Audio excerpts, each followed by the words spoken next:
Möhtərəm əzizlər, dinimizi həqiqi din bilicilərinə təqdim etmək mövzusunu davam etdiririk. Əsrimizdə dini Qur'an-ı Kərim və Əhl-i Beyt əleyhimussalamın hədisləri ilə tanıyan əsl din alimlərinə təqdim etmək çox mühüm bir məsələdir. Bu xüsusda xüsusilə gənclər, tələbələr və müminlər diqqətli olmalıdırlar. Çünki bəzi özünü maarifçi adlandıran şəxslər şəxsi yozumlarla dini inanc və hökmlərə müdaxilə edirlər. Dəyərli əzizlər, mənə qulaq asın.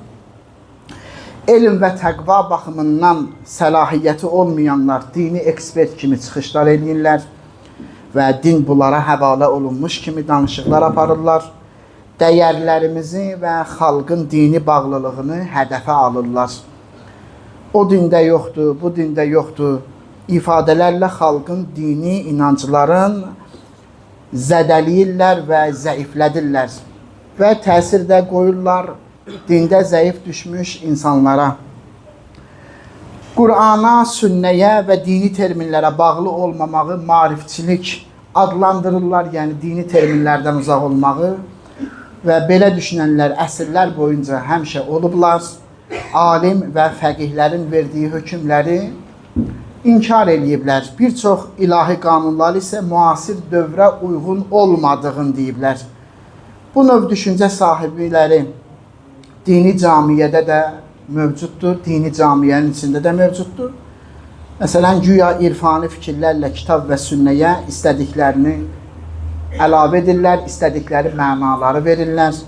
Halbuki Peyğəmbərin əsas və böyük işi xalqı ilahi təlimlərə inandırmaq idi. İnsanları bu proqramlara vicdanla əməl etməyə bağlamaq idi Peyğəmbər sallallahu aleyhi və səlləmin, imamların və digər Peyğəmbərlərin vəzifələri.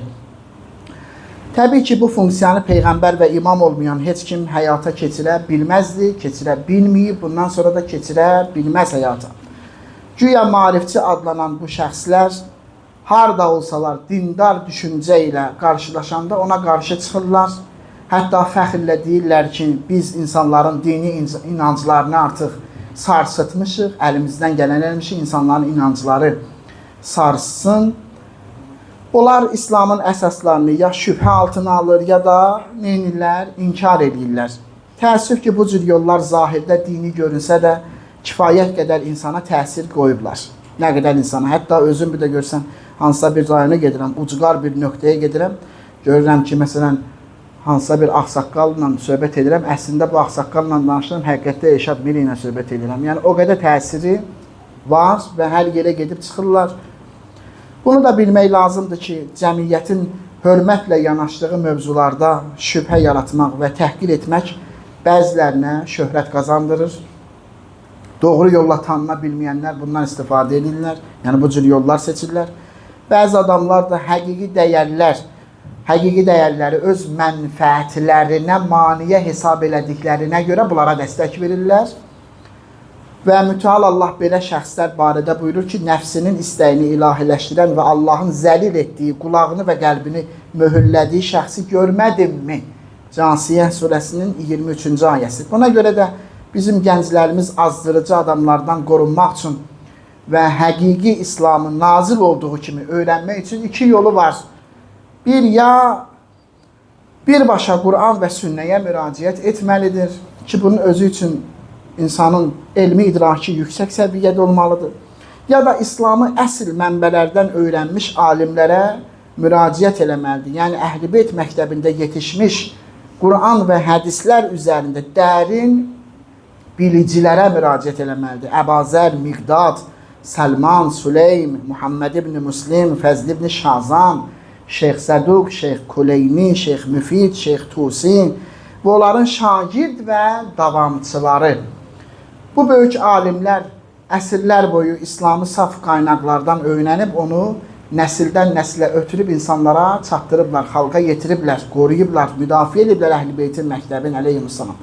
Əgər bu dəyərli alimlər olmasaydı, həqiqi marifi heç kim qoruya bilməzdi. Bu barədə hətta hədislər var o alimlərin bəziləri haqqında, məsələn, Muhammed ibn Müslim haqqında, Zürarə haqqında, Əbu Bəsir haqqında. Ki bunlar olmasaydılar, İmam Cəfər Sadiq əleyhissalatü vesselam buyurur ki, məzhəb aradan gedərdi. Fəlsəfi mübahisələrdə və sufi fikirlərin içində nə həqiqət qalardı, nə də İslamın əsas inancları təhrifdən qorunardı. Dinin gələcək nəsillərə çatdırılması işini də yalnız bu alimlər öhdələrinə götürüblər və yerinə yetiriblər. Məsələn, Bəyazid Bəstami, Həllac Mənsur, Şəbustəri, müxtəlif məntəqələrin sufiləri, xanəgahlar və bu cür insanlar İslamı qoruyanlar olsaydı, bugün əlimizdə həqiqi İslamdan əsər-əlamət qalmazdı. Söhrəverdi, İbn Fariq, İbn Ərəbi kimi şəxslər bu sahədə heç bir rol oynamayıblar ki, əksini eləyiblər, yəni İslamı pis günə qoyublar. Ona görə də əgər bir insan dinə etiqad edirsə, gərək əmin olsun ki, bu din Quran və sünnənin gətirdiyi dinlə eynidir. Bu yolda əsas ölçü və meyar vəhyin özü və Əhl-i Beyt əleyhimussalamın sözləridir. Biz Şah Əbdüləzimin hədisi ilə başlamışıq və mənim mövzum budur. Ona görə mən istəyirəm, gələsiz axıra qədər onu axıra çatdırım. Şah Əbdüləzimin İmam Hadi əleyhissalatu vesselama təqdim elədiyi dindən o hədisin üzərində başlamışıq. Sadəcə o müqəddimə o qədər çoxdur. Mən gəlib ora çata bilmirəm hələ. İndi bir neçə məclisə İnşallah gəlib ora daxil olacağam. Toxuna bu müqəddimələrə gəlirəm. Peyğəmbər sallallahu aleyhi və səlləm buyurur, İnnəl Hüseyn misbahul huda və səfinətun necah. Həqiqətən Hüseyn hidayət çırağı və nicat gəmisidir. Bu kəlamda əsas iki məntiq var. Bir, əzizlər, qulaq asırsınız.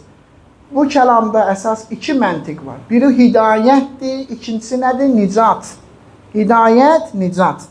Birinci hidayət gəlir, sonra nicat. Çünki hidayət olmasa nicat hardandır? Gərəkdən birinci hidayət olsun. Ona görədir misbahul huda. Hidayət baş tutduqdan sonra artıq nə gerçəkləşir? Qurtuluş, nicat gerçəkləşir. Ona görə Peyğəmbər sallallahu aleyhi və səlləm buyurur, birinci İmam Hüseyn əleyhissalatu vesselam hidayət çırağıdır və nicat gəmisidir. Çünki nicat hidayətə bağlıdır. İlk hidayət olunmalı şey isə təfəkkür və düşüncədir. İlk hidayət olması şey nədir? Gərək hidayət və bura hidayət olsun. İnsanın zehni, təfəkkürü, düşüncəsi hidayət olsun birinci. Adam yaxşı işlər görür, qəşəng işlər görür məsələn. Yaxşı namaz qılır, qəşəng belə əntiqə namaz qılır. Məsələn, alnı qəbərlidir məsələn. Əllərini içi səcdədə qalmaqdan qəbər bağlayır. Məsələn, dizləri qəbər bağlayır. Yaxşı namaz qılandır, yaxşı namaz qılır. Amma gəlir İslamı qətl eləyir. Bu İbn-i Mülcəmdir. Bunun əqidəsi rəzildir. Bunun əqidəsi nəcisdir, bunun əqidəsi. Nə qədər bunun əqidəsi, burası zehniyyəti batıl oldu, o nə qədər qəşəng namaz qılırılsın, onun heç bir şeyinə fayda verməz. Ona görə insanın harası gərək birinci hidayət olsun? Zehni, təfəkkürü, düşüncəsi hidayət olsun. Əqidəki pak olsun, sağlam olsun, salamat olsun ki, əməllərin xeyri olsun ona. Ya məsələn, indi bizim gördüklərimiz ölkəmizi basmış bunlar. Bu əqidə sağlam deyil, saf deyil. O nə qədər yaxşı işlər də görsə, ona bir fayda verməz. İnnəmā yətəqəbbəlullah minəl muttəqin. Allah yalnız təqvalılardan qəbul edər. Bu təqva hardan başlayır? Əqidəsi təqvalı olmayandan sonra əməlinin nə xeyri var? Bəs gərək zehnimizdə hidayət çırağını yandıraq ki, bu çıraq qaranlıq gecədə bizi nicat gəmisinə aparsın. Bu ifadəni daim təkrarlayıram, həmişə demişəm. Bütün imamlar nicat gəmisidir. Lakin yelkəni ən çox olan və sahilə ən yaxın gəmi İmam Hüseyn əleyhissalatu vesselamın gəmisidir. İnsanı cənnətə aparan ən çox vasitələr Həzrət Əbu Abdillah Hüseyn əleyhissalatu vesselamdadır. İnsanı cənnətə aparan vasitələr. Yadınıza gəlir, keçən dəfə danışmışdım. Adamı qoyurlar qəbrə. Lobiya satan olub bazarda. Adamı qoyurlar qəbrə, Nəkir və Münkər hesab kitabı aparmaq istəyir. Bir namə yetişir. Namə hardan yetişib Nəkir Münkərə? İmam Hüseyn əleyhissalamdan. Niyə yetişib? Nə olub? Namədə qeyd olunub ki, bu adamla mehriban dolanın, bu adamla yaxşı dolanın. Niyə? Mənim əzam məclisim üçün gəlmişlər bundan lobiya almağa, pulu ilə alıblar, pulunu veriblər, o da satıb. Amma lobiyələrin ən yaxşısını seçdi ki, mənim məclisimə gəlir. Görsən, nə qədər Həzrət Əbu Abdullah Hüseyn əleyhissalatu vəssalam insanlara vasitəsi həddindən artıq çoxdur. Yəni həddindən artıq. 40 gün deyir, məclis təşkil elədi. İmam Hüseyn əleyhissalatu vəssalam üçün bir Hacı xanım, bir möminə xanım, nənə, yaşlı bir xanım. Məclisin axırında da qutarıb, hamını da yola saldı. 40 gün da evi yığışır, gördü çərkablı xanımlar təşrif gətirirlər. Yaxınlaşdı. Dedi, xanımlar, mən bilsəydim siz gələrsiniz. Bir rozaxan saxlayardım, bir məddah saxlayardım. Ama bizim məclisimiz qutardı da, day, bizim məclisimiz bundan sonra məclis yoxdur. Dedi, narahat olma. Ondan dedi, filan kəs biri deyir, o birisi yazır. O filan kəs dedi, yolla keçəndə istakan qıraqdaydı, onu götürdü, qoydu qıraq. Onun da adını yaz ora. Onu da yaz, filan da yaz.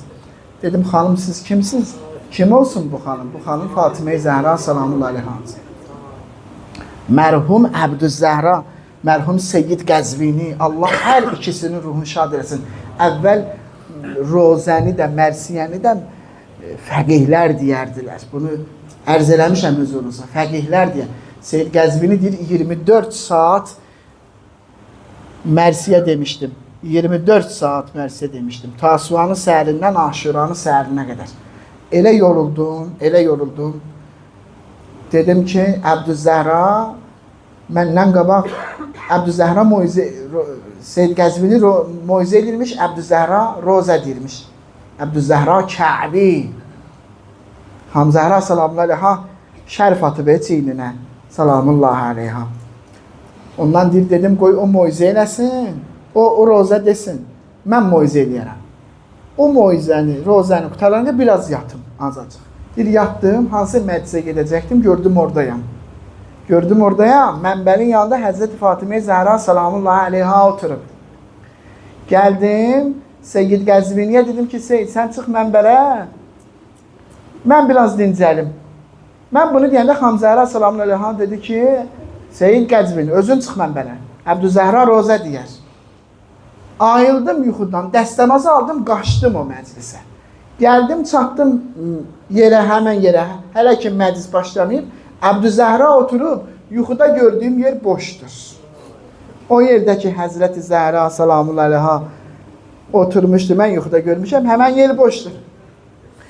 Dedim, mən yaxınlaşdım, Əbdüzzəhra dedi, indi bildim vəzifəvi, çıx mənbərə. Dedim, ay əcəb, mən yuxuda görürəm, o əyanı bilir. Mən yuxuda görürəm. Həmən yerdə boşdur. Mən görmürəm, o görür. İmam Hüseyn əleyhissalatu vəssalamın hidayət yelkənləri, nicat vasitələri hamısından çoxdur. Hamısından çoxdur. Çox əcibdir. Mərhum şu işləri deyir, bütün ümidsizliklərdən nicat tapmaq üçün şans yeri İmam Hüseyn əleyhissalamdır. Bütün ümidsizliklər. Nə adamı ümidsiz edir ki, yox, mən bağışlanmayacağım, İmam Hüseyn əleyhissalam onu həll eləyir. Onu bir sayır, onu gələ özünə məclis qurasan da. İnsanı cənnətə aparı ən çox vasitə İmam Hüseyn əleyhissalamdadır. Ona aid hansı vasitəyə əl atsan insana qurtuluş nəsib edir. Vallahi billahi. Baxız, məclisinə gəlmək, ona ağlamaq, məclisində xidmət eləmək, onun adına ehsan vermək, ziyarətinə getmək. Düşünürəm, bunların içində ən böyüklərindən birinin ziyarətinə getməkdir. İmam Cəfər Sadiq əleyhissalam buyurur, elə bir şey yoxdur ki, İmam Hüseyn əleyhissalamın zəvvarına qibt eləməsin. Elə bir şey yoxdur ya, onun zəvvarına qibt eləməsin. Haradasa 18-ci ildə olar, bu hədisi oxumuşdum, inşallah çox uzun yadımdan çıxıb, bir dəfə də oxumaq sizinlə Muaviyyət ibn Vəhəb nəql eləyir. İstəzəntu əla Əbi Abdillah aleyhissalatu vəssalam. Gəldim, ağa İmam Cəfər Sadiq əleyhissalamın evinə icazə aldım daxil olmağa. Fəqiləli udxul, mənə içərdən kimsə dedi, gir içəri. Fədəxəltu fəvəcədtuhu fi musallahu fi beytihi. Gəldim, girdim içəri, gördüm öz müsallasında, səccadəsinin üstündə səcdədədir, dua eləyir. Fəcələstu. Namaz qılır, üzr istəyirəm. Gördüm, namaz qılır, fəcələstu, oturdum, hətta qada sələtə. Ta ki, gözlədim, namazını bitirsin. Fəsəmi'tuhu və huvə yunaci rəbbə. Qulaq asdım, Gördüm Allahla münacat eləyir. Kimi? İmam Cəfər Sadiq əleyhissalam. Arkasında dayanmağa hazıram. 2 rükət namazını bölüb versə 123.999 Peyğəmbərə hamısına çatar savabı. Bu iddianın arkasında dayanaram nə qədər hədislə. İmam Cəfər Sadiq münacat edir. Kimlə? Allah Təbarəkə və Teala ilə. Musa əleyhissalam münacatda məşhur və mərufdur. Amma İmam Sadiq əleyhissalama çatar münacatda. Münacat edir, Allahla söhbət edir. Və yəqulu ya mən xəssənə bil kəramə. Ey o kəs ki, kəramətli olmağı bizə məxsus eləmisən. Və xəssənə bil vəsiyyəti. Vəsiyyəti bizə məxsus eləmisən. Və vəədənə bil şəfaəti. Allahla danışır. Vəd vermisən, şəfaət vədi vermisən bizə ki, biz şəfaət eləyəcəyik. Və a'tana ilmə ma məza və ma bəqiyə. Və bizə keçmişdəklərin və gələcəkdəklərin elmini vermisən. Və cəələ əfidətən minən-nasi təhvi iləyna. Və insanlardan bəzilərinin ürəyini bizə tərəf döndərmisən. Hamının yox. Hamının ürəyi dönməz axı. Bəzilərinin ürəyini bizə tərəf döndərmisən. İndi bax, eğfirli, bağışla məni. Allaha deyir, eğfirli, bağışla məni. Sonra nədir? Və li ixvani, mənim qardaşlarımı bağışla. Səcdədə deyir. Sonra nədir? Sonra nədir? Və li zuvvari qəbri Əbi Əbdillahil Hüseyn. İmam Hüseynin qəbrini ziyarət eləyənləri bağışla. Görün, necə tərifləyir İmam Hüseyni ziyarət eləyənləri? Əl-ləzinə infəqu əmvaləhum. Hansı ki onlar mallarından keçiblər, gediblər onun ziyarətinə. Və əşxəsu əbdanəhum. Bədənlərin əziyyətə salıblar. Onlar İmam Hüseyni ziyarət eləməyə gedəndə bədənlərin əziyyətə salıblar. Rəğbətən fi birrina. Bizim rəğbətimizi yaxşı işə çatsınlar deyə, bizim rəğbətimizi qazanmaq üçün deyə, savaba yetişsinlər deyə bu işi görüblər. Başqa məqsədləri yoxdur, maddi məqsədləri yoxdur. Və rəcaən lima indəkə fi silətinə. Və Allah yanında savab qazanmaq məqsədi ilə görə bu işi görüblər. Ziyarətə gedənləri deyir, ha. Sonra nə məqsədlə getmişdi ziyarətə?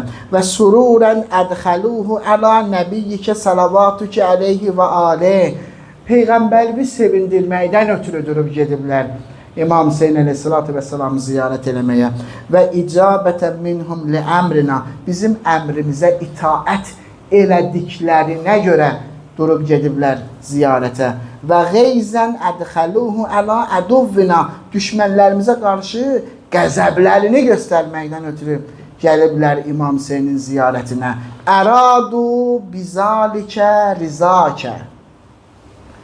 İlahi, onlar İmam Hüseynin ziyarətinə getməklə sənin razılığı ələ gətirmək istəyiblər. Sən tək onlardan razı olasan deyə durub gəliblər bu ziyarətə. İndi bax, indi sözlər buradan sonra başlayır. Elə bir şəxs dua edir ki, qəbul olmaması mümkün deyil. Elə bir Allaha dua edir ki, o Allah özü deyib, "Uduuni əstəcib ləkum." Çağırın məni, cavab verin, qəbul edeyim. Gör nə deyir? Fəkəfihim ənna bir-rizvan. Bizim tərəfimizdən onları razılığınla mükafatlandır. Və kiləhum bil-leyli vən-nahar. Gecə gündüz onları qoru. وَاخْلُفْ أَلَى أَحَالِيهِمْ وَأَوْلَادِهِمْ الَّذ۪ينَ خَلَّفُوا بِأَحْسَنِ الْخَلَفِ.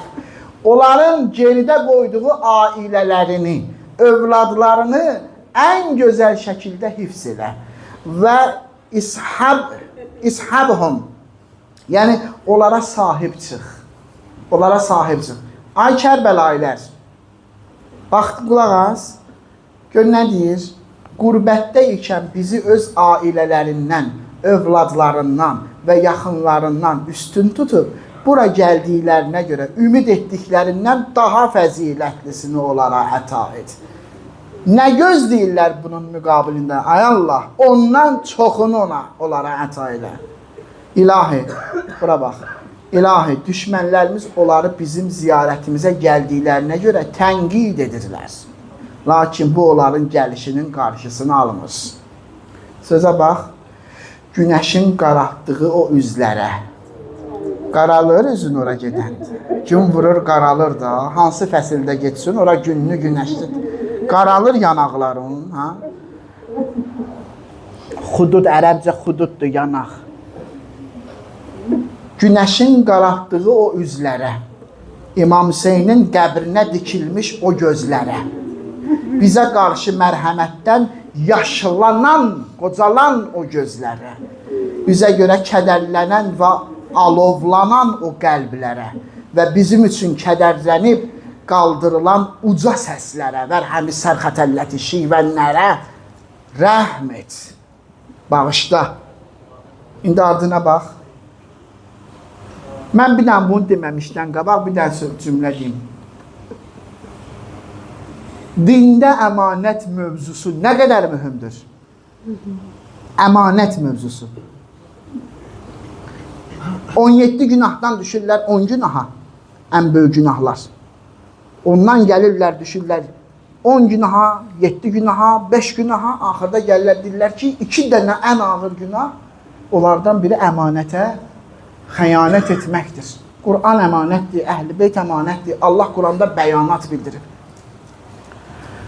Bu əmanəti ciddi tutmaq qanun qaydalarını kim qoyub? Allah Təbarəkə və Teala. İmam Sadiq əleyhissalam deyir ki, Əli əleyhissalamın başına vurulan qılıncı mənə əmanət versələr, mən o qılınca xəyanət eləmərəm. Və qəbul eləsəm, bu qeydi də var. Əmanət mühüm məsələdir. İndi gör Kərbəlayilər üçün İmam Sadiq əleyhissalam nə deyir? İlahi, o bədənləri və o canları susuzluq günü hovuzun kənarında sirab edənə qədər sənə əmanət verirəm. Ta ki Kövsərin yanında qaytar bu Kərbəlayləri mənə.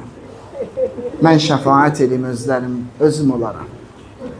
Muaviyyət ibn Vəhəb deyir, İmam bu duaya səcdə boyu davam elədi. Bu sözləri səcdə boyu dedi, hələ ardı var imiş. Səcdədən qalxıb üzünü mənə çevirəndə dedim, sənə fəda olum, əgər səndən bu eşitdiyim duaları Allahı tanımayan barəsində olsaydı, güman edərdim ki, o da əsla ona toxunmaz. Sən bu duanı kafir üçün eləsəydin, mən bu qənaətə gələrdim. O halda ki, sən dua edirdin, mən bu qənaətə gələrdim də o kafirə od dəyməz. Allah'a and olsun ki, onu ziyarət etməyi həccə getməkdən daha çox arzuladım. Yəni, mən bu qədər həccə getmişəm, bilkədim, onu ziyarət edim. Əl-Kafi cidd 4 səhifə 5 yaşdadır. Buyurdu sən, Muaviyyət ibn Vəhəb buyurdu sən ona çox yaxınsan. Ziyarət etmək və nə mane olur? Onun ziyarətini əsla tərk eləmə. Dedim, sənə fəda olun, bunun belə vacib olduğunu və bu qədər mükafatı olduğunu bilmirdim. Buyurdu, ey Muaviyyə, göydə İmam Hüseynin zəvvəlləri üçün dua edənlər, yerdə dua edənlərdən daha çoxdur. Daha çoxdur. Allaha hər şeyin verib, Allah da Allahlığı ilə zatı təsəvvür olunmaz Allah. Allah da Allahlığı ilə deyib, mən də hər şeyimi verirəm sənə də. Onun biri sənin ziyarətvə gələnlərin verilən savablardır. Bu hər şeyin bir damcısı. İmam Sadiq əleyhissalam səhabələrindən birinə Sədir. Çox güman Sədir Seyrəfidir. Deyir, ey Sədir, hər gün Hüseynin qəbrini ziyarət edirsən. Sədir deyir ki, qurban olum sənə. Yox. İmam buyurdu, necə də cəfakarsız. Cəfakeş yox ha, cəfakarsız. Necə də incidirsiniz bizi az ziyarətimizə gəlməklə. Ziyarətimizə az gəlməklə bizi necə də incidirsiniz. Bunu kim kimə deyərsən? Bir dənə qəşəng sual özün fikirləş də. Kim kimə deyər məni az ziyarət eləməklə məni incidirsən? Sən Allah, sən istəməyən sənə deyər mənim ziyarətimə gəlməməklə məni incidirsən. Səni ən çox istəyən deyər ki, mən sən yanımda görməyəndə ürəyim ağrıyır, darıxıram. Bunu ana balasına deyər ki, mən inciyirəm, neçə gündür mənim qapımı açmamısan. Neçə gündür mənim qapımı açmamısan. Təkrarlayayım keçən iki hədisi, bəlkə eşitməyən var. Təkrarlayayım. İmam Cəfər Sadiq əleyhissalam buyurur ki, zəvvar hələ evində hazırlaşır ki, mən gedəcəyəm İmam Hüseynin ziyarətinə. Hələ hazırlaşır evdə ki, mən indi birazdan çıxacağım gəlir evdəkilərlə görüşür, oğlunu öpür, ondan sonra balaları ilə vidalaşır, çanta yığır, hələ hazırlaşır hələ hazırlaşır. O anda nə olar sən bir qapıdan çıxmamış deyəsən, ya sahibə zaman sənin adından gedirəm, öz adımdan getmirəm. Sənin göndərdiyin kimi gedirəm. Hələ evində hazırlaşanda deyir, lətən təzir Fatimətü Zəhra. Xan Fatimə Zəhra həl-hələyə düşür, qonaq gəlir. İntizara düşür ki, qonaq gəlir. Balamın qonağı gəlir. Lətən təzir, açıqlamışdım da bunu mən, lətən təzir nəyə deyirlər? Lətən təzir intizar sözündəndir də, başqa ifadə ilə səslənir bu. İntizara deyir, lətən təzirdir. Lətən təzir, məsələn, bir ana övladını 10 il, 15 il, 20 il görməyə, itkin düşə, birdən evə birdən zəhv gələ. Deyək ki, ana götürə telefonu, kimin səsi gəlir? Oğlunun səsi gəlir. Ana, gəlirəm, 3 günə evdəyəm məsələn. O ana necə gözləməyə başlayır? Da, hamıya car çəkər, oğlum gəlir, o haraya düşür, 30 ildir görmür, 20 il. Buna ərəbcə deyirlər, lətən tədir. Yəni, bu vəziyyətdə gözləyir ki, gəlirlər oğlumun zəvvarları, gəlirlər oğlumun ziyarətçiləri. Dedi ki, Sədilə dedi, hər gün gedirsən İmam Hüseyin ağanın ziyarətinə, dedi, yox, dedi, nə cəfakeşsiz, cəfakarsız, nə yaman incidirsiniz siz bizim. Sonra buyurdu, hər cümə ziyarət edirsən heç olmasa, dedim, xeyr. İmam buyurdu, bəs hər ay necə ziyarətə gedirsən, dedim, yox. Dedi, bəs ildə heç olmasa bir dəfə gedirsən, dedim, hərdən olur, ildə bir dəfə gedirəm, bəzən olur. Buyurdu, siz Hüseynə qarşı nə qədər cəfakarsız. Nə qədər incidirsiniz Həzrət Hüseyni. Yəni, heç olmasa ildə bir dəfə get deyir, heç olmasa. Bacarmazsan məgər, bacararsan sən bir dəfə oranı gör. Bir dəfə oranı gör. Görməyənin bir dərdi, görənin min dərdi. Bir dəfə get gör, bir dəfə.